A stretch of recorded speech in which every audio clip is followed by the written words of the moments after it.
Yeah, so the rest of the advantages, disadvantages, please read through. And I think this following recording, we will proceed to 5.3, whereby we talk about the processes, which is very, very important to understand the process of using SIPA, okay, and resolving dispute using adjudication, okay.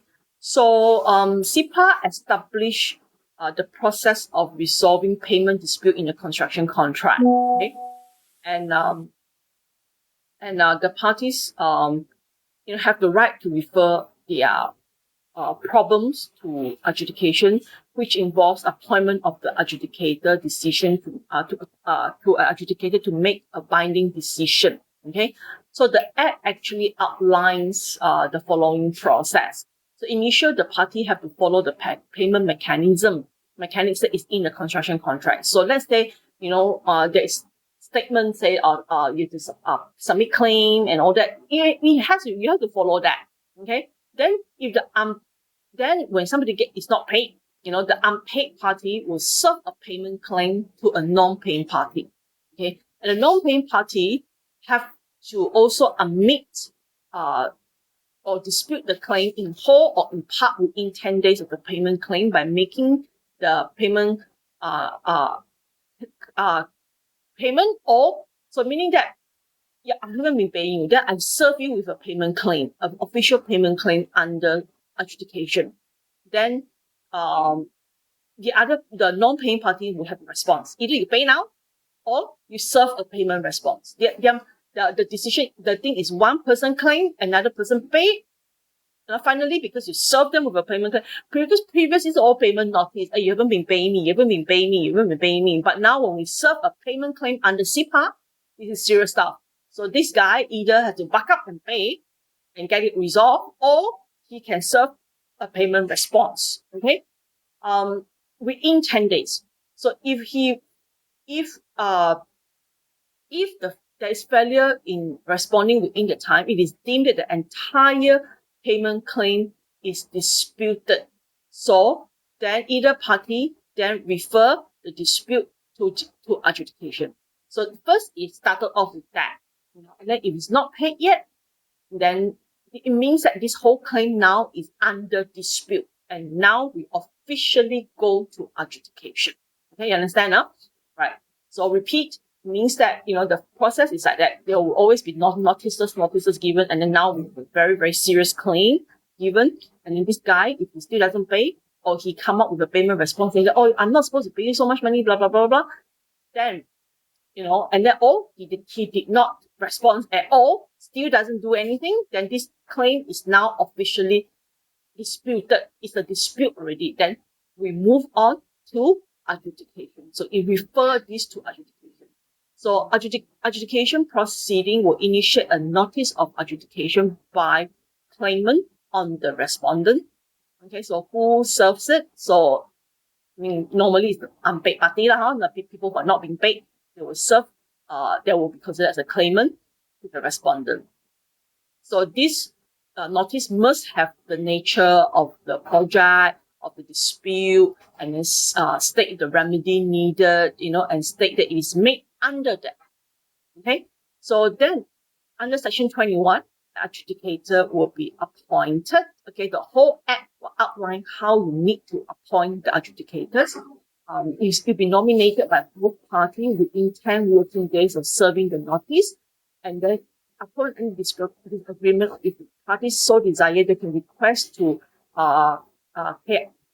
arbitration center, KLRCA, Kuala Lumpur Regional Centre of Arbitrator, and ask for the adjudicator to be nominated by the director of KLRCA. This is exactly like arbitrator. You can refer to Chartered Institute of Arbitrators. You can refer to this KLRCA, and then you'll be nominated by the director of KLRCA, and then within 5 working days. So it's meaning that in the first place, you don't agree with anybody, then you just get a third party to help you to appoint one.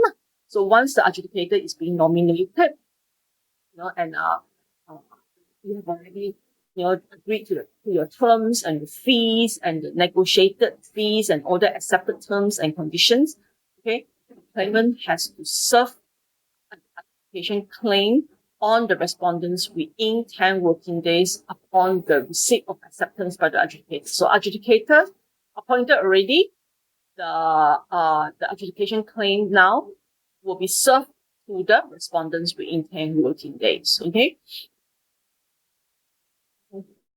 This is notice of, the first one is notice of adjudication. This is only saying that we are going to adjudication. Okay. Then this one here, the adjudication claim is different from the notice of adjudication. It's two different things. So adjudication claim is like, okay, now this is the problem. You'll be served to the respondents within 10 working days after adjudicator is being confirmed. Okay. Then so there are strict timelines to follow within the various process of adjudication. So the dispute can be resolved very quickly. So everybody must respond. This is very good. Always have time frame is excellent. If we don't have time frame, this is where we have a lot of issues, and then people tend to play with that time frame.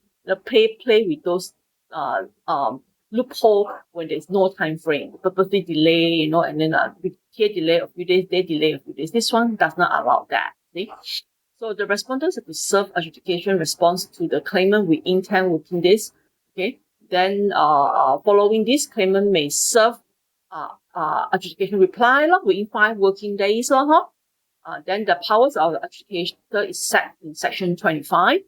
An adjudicator can establish the procedures of adjudication as well as order disclosure, production of documents, and set deadlines. So adjudicators, so once this adjudication claim given to the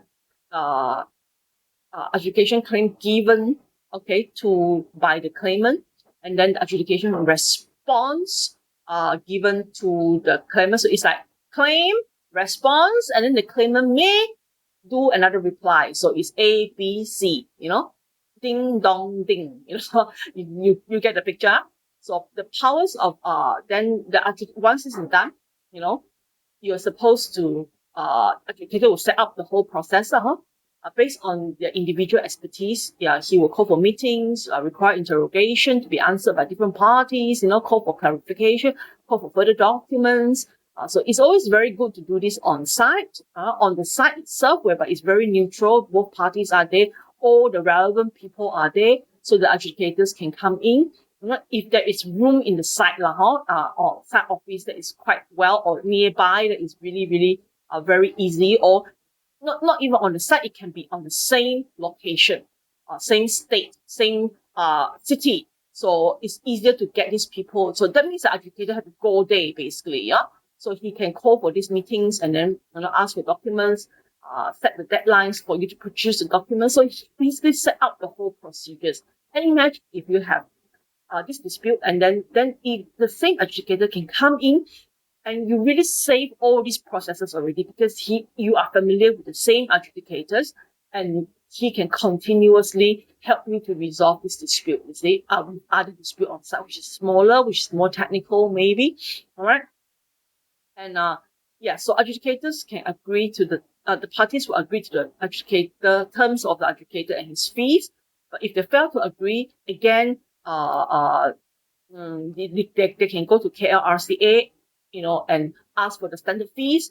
It's a bit of negotiation. And sometimes adjudicators, because of the cases, they may charge a bit too high, and you don't agree with it in that sense. Right. So so once the adjudicators reach a decision, he formulate it and deliver the decision not more than 45 working days after the service serving of adjudication response or adjudication reply, whichever is later. Remember the ding dong ding, it could be ding, it could be dong, so whichever that is later, unless the parties agree otherwise expressly. So adjudication decision is not made within specified period, is considered as statutorily void. So he must make a decision within 45 days. You see, with all this time frame, is actually very, very, very, very clean, very, very clear cut, there is guidelines to this, you see. So, and then decision must be in writing, it must contain the reason, then, of course, the copy this adjudication must be provided not only to the parties but also to the director